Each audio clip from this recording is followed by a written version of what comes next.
The United Kingdom is about to go to the polls to decide the nation's destiny over the next half-decade. But the question remains, what have we really learned from the people who want to lead us? on foreign policy, on the economy, On immigration, And health.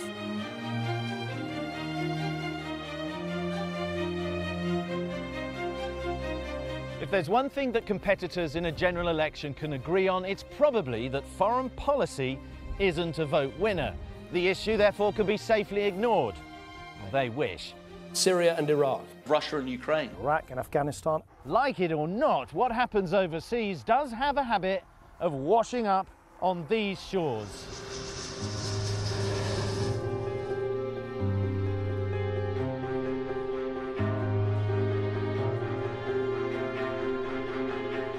For David Cameron, this has meant that he's been reluctantly thrust onto the world stage during the campaign. Ed Miliband, meanwhile, has tried to convince the public that he wouldn't look awkward there. Hell yes, I'm tough enough. Sensing blood in the water over the collapse of Libya after a British-led campaign to depose Muammar Gaddafi, Miliband attacked. David Cameron was wrong to assume that Libya was a country whose institutions could simply be left to evolve and transform themselves.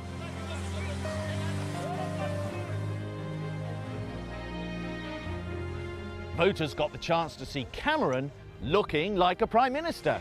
What I'll be offering today is the Royal Navy flagship HMS Bulwark. Arguably to obscure earlier inaction, both on migrants and Libya's implosion. What matters is strength, consistency and clarity on these issues. We have destabilised Libya. Much of it has returned to savagery. But that's pretty much as far as foreign policy debate has gone.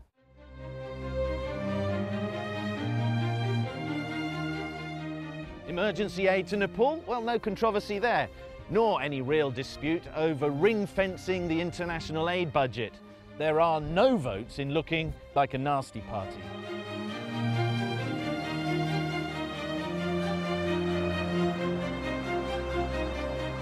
Both Labour and the Tories have vowed to replace Trident, the UK's nuclear deterrent. Potential coalition partners, the Lib Dems, don't want to. I just don't think having an endless debate about whether you have 3 submarines or 4 submarines addresses those strategic concerns. And the SNP wants shot of all nukes. We'll never vote for anything that facilitates the renewal of Trident.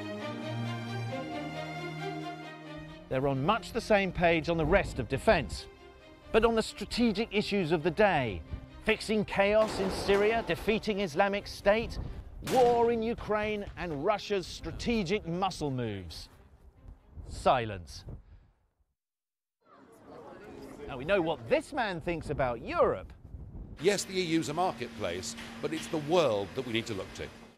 But on a potential in-out referendum on EU membership, the most important strategic issue of our age, again, near silence. It would seem that all the parties have decided to beat a quiet retreat from the rest of the world.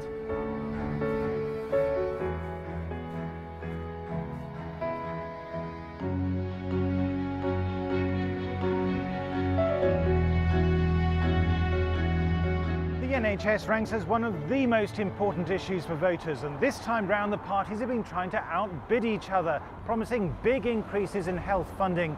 The leaders took to the hospital wards, hoping to prove their commitment. Morning everyone. Hi. Hi there. Good to see you. Thank you.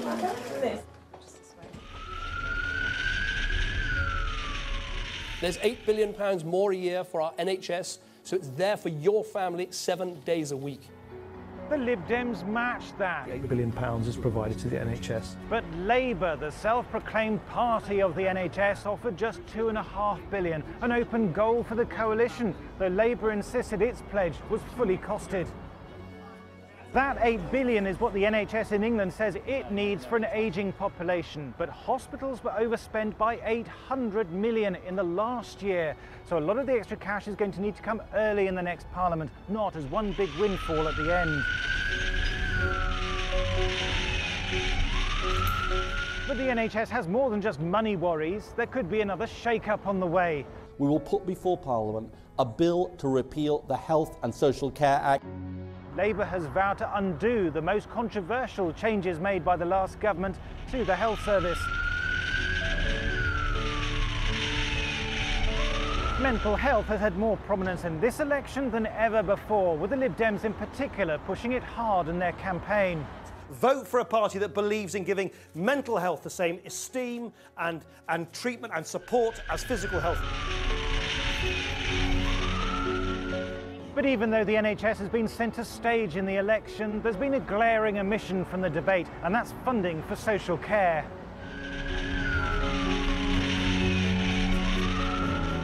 Because there aren't enough beds in the community, elderly patients are in hospital for longer than is necessary, occupying beds that could be used by A&E patients, so they in turn have to wait longer. If the government is to cure the headache of emergency care, it's going to need to find more money to look after older people. UKIP would force visitors to the UK to have health insurance. But this campaign hasn't just been about the main parties. The manifesto sets out a vision of a publicly owned and publicly run NHS. And even though health is a devolved issue, the SNP says the amount spent on England's NHS affects the money coming north of the border. We can give the NHS the funding that it needs. But all those manifesto pledges will be open to negotiation as parties coalesce to form the next government. No one can tell what the NHS will look like in a year's time, which will make those working in it rather nervous.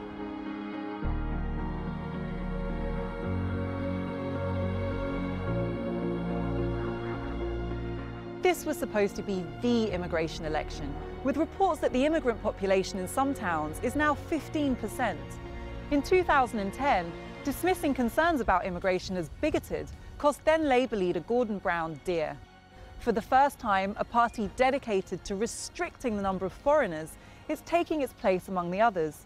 There are 7,000 diagnoses in this country every year for people who are HIV positive, but 60% of them are not British nationals. Surveys have consistently shown that voters rank immigration among their top 3 issues.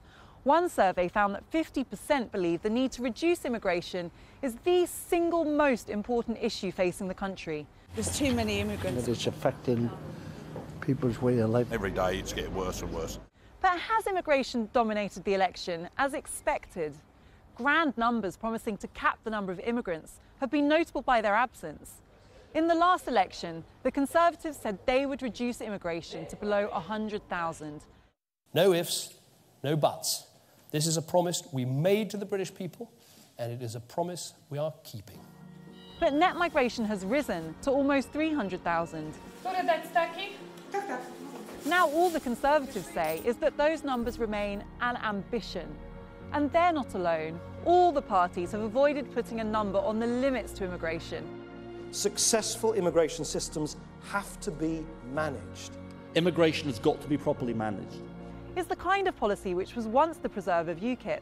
And maybe it's because all the parties, with the exception of the Greens, want to restrict entitlements that the issue hasn't dominated as expected. Labour wants to tackle low-wage exploitation and bolster border staff. The Tories want a moratorium on unskilled workers, and the Lib Dems want job seekers forced to learn English. Immigration is perhaps the thorniest of issues for all the main parties. With the exception of UKIP, which is determined to leave the EU, politicians know there's actually very little they can do to curb the main source of immigrations to towns like this, Europe. Stuck between the risk of seeming inhumane on the one hand and appearing out of touch to voters genuinely concerned about immigration on the other, they're avoiding it, and it shows.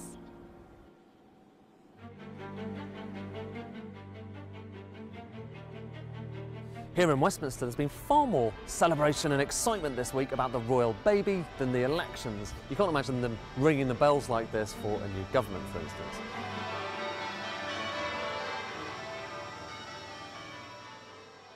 But in the Treasury, the epicentre of economic issues in the UK, the question of what the next government means for the economy is at the top of everyone's minds. They say elections are supposed to be all about money and finance. It's the economy, stupid, was the phrase coined by Bill Clinton's advisors in 1992, and it's become part of the political lexicon ever since. And the idea is twofold. First of all, economics always decides the election. If the economy is doing well, the incumbent should win. Simple as that. Thank you very much. Second, economics should be the major issue at the heart of the campaign, whether that's taxes, spending or borrowing. The problem is, in this election, that simply hasn't been the case. Take that first principle. If growth is strong, unemployment is low and consumer confidence is high, that should be good for the party of government. Now that has tended to be the case in previous elections, but not this time. Consumer confidence has risen higher and higher over the past year. Unemployment has fallen. GDP growth last year was actually the strongest in the Western world. If that rule were right, the Conservatives should have been boosted. As it is, their polls have stayed in almost exactly the same place. Now, that might change on election day, but it is a real surprise. How about that second rule, that elections are all about economic issues? Absolute nonsense. In fact, the pure fiscal difference, in other words, the gap between how much the two main parties want to raise taxes and cut spending, is greater this time than any election since 1983. In other words, voters have a serious choice. But this choice has hardly been apparent from the economic debate. Both of the main parties have attempted to ape their rivals. The books will be balanced. Balance the book. Neutralising each other rather than emphasising that key difference. Put simply, the Conservatives will cut far more than any other party. Labour will keep borrowing and spending at a pretty rapid rate. Both paths would have a major impact on all families, and there are big pros and cons. The Lib Dems, on the other hand, they're aiming for something in between. The Liberal Democrats will add a heart to a Conservative government and a brain to a Labour one. And what about UKIP? Well, they provided a lot of detail on their spending plans. What we have done here is to produce a fully costed manifesto. But there's still big questions over whether any of their policies are actually realistic. But that broad debate has been hidden from many voters. To me, it's not a surprise, because elections have rarely really been all about the economy. Stupid. They're about politics and winning. Economics comes second, even though that's what really matters.